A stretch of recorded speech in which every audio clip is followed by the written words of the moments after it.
Hello, my friends. Let's keep learning more about prepositions. Today, we will learn the basics of in. This is not a comprehensive video of in, but it's just to start learning the basics. In is a preposition that can be used for direction, location, or time. So, depending on the context, it can be one of three meanings. However, the general meaning is being inside something. Let's look at more specific meanings. Again, in can be used for direction. And when we use in for direction, it is often used with to. So you will make a new word with in and to and create into. And we often use this when one thing enters another thing. So, for example, here we have two rabbits.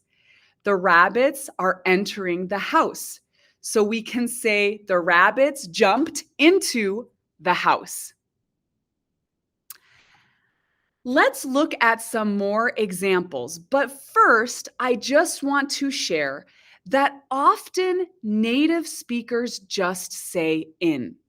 So when you are listening to native speakers, it is possible that they will simplify the sentence, make it more simple by just saying in. In correct grammar, into is correct when showing direction, but sometimes you will also hear in. Let's look at some more examples. I walked into the classroom 15 minutes late. She slid the letter into the envelope. The dog ran into the house. He accidentally threw the ball into the television. Now I will read these again in fast English. I walked into the classroom 15 minutes late. She slid the letter into the envelope. The dog ran into the house.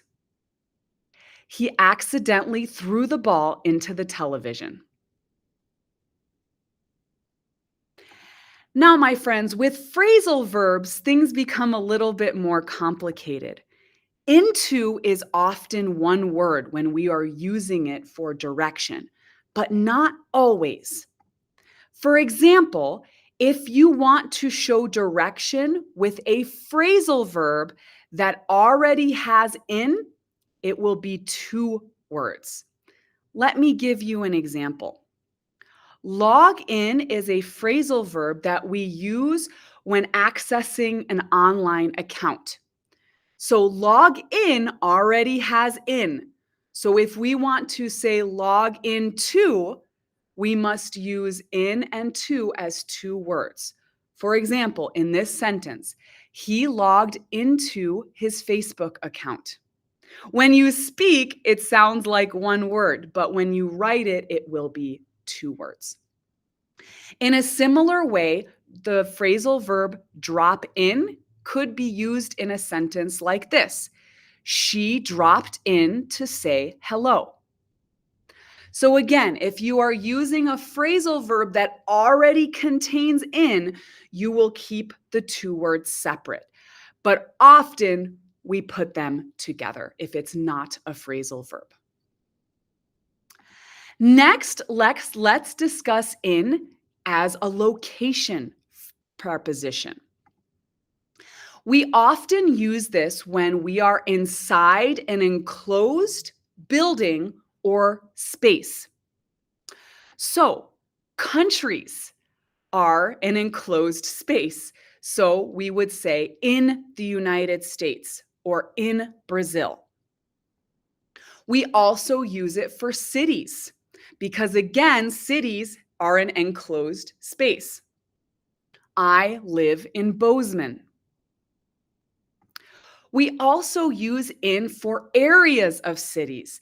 So even things like the park or a neighborhood, we use with in. In is also used for certain types of transportation. This is most commonly a car or a truck. So, for example, I listen to music in the car. We also use in when we are talking about something that's happening in a book or movie, or an actor in a book or a movie. So, for example, Leonardo DiCaprio was in Titanic. And here is an example of a rabbit in an enclosed space. The rabbit is in the box. Let's look at some more examples with using in for locations. My phone is usually in my purse. If you say this, this is your meaning. My phone is usually in my purse. It's inside my purse. English classes are in room 226. Bozeman is in Montana, and Montana is in the United States. I accidentally left the groceries in the car. In this sentence, my friends, left is the past form of leave. And in this context, it means I forgot the groceries in the car. Okay, time for fast English. My phone is usually in my purse. English classes are in room 226. Bozeman is in Montana, and Montana is in the United States. I accidentally left the groceries in the car. Okay, my friends, next we are going to discuss using in for time. And there's a couple situations when we use in for time. We use it when we are inside a period of time. So, for example, a year, we are in 2023, for example. We also use in when we are just discussing months, not the complete date. If you have a month and a day, we do not use in. But if we are only discussing a month, we will use in. We also use it for seasons like winter, spring, summer, and fall. And finally, we use in when we are discussing general time, like with words like future or past.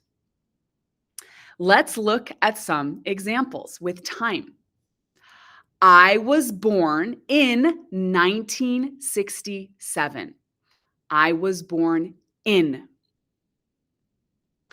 October is one of my favorite months because Halloween is in October. English classes are in the morning and in the afternoon. Do you think we will have flying cars in the future? Okay, here comes the fast English. I was born in 1967. October is one of my favorite months because Halloween is in October. English classes are in the morning and in the afternoon. Do you think we will have flying cars in the future? Okay, my friends, these are the basics of using in. Let me know if you have any questions, and remember, practice, practice, and never give up.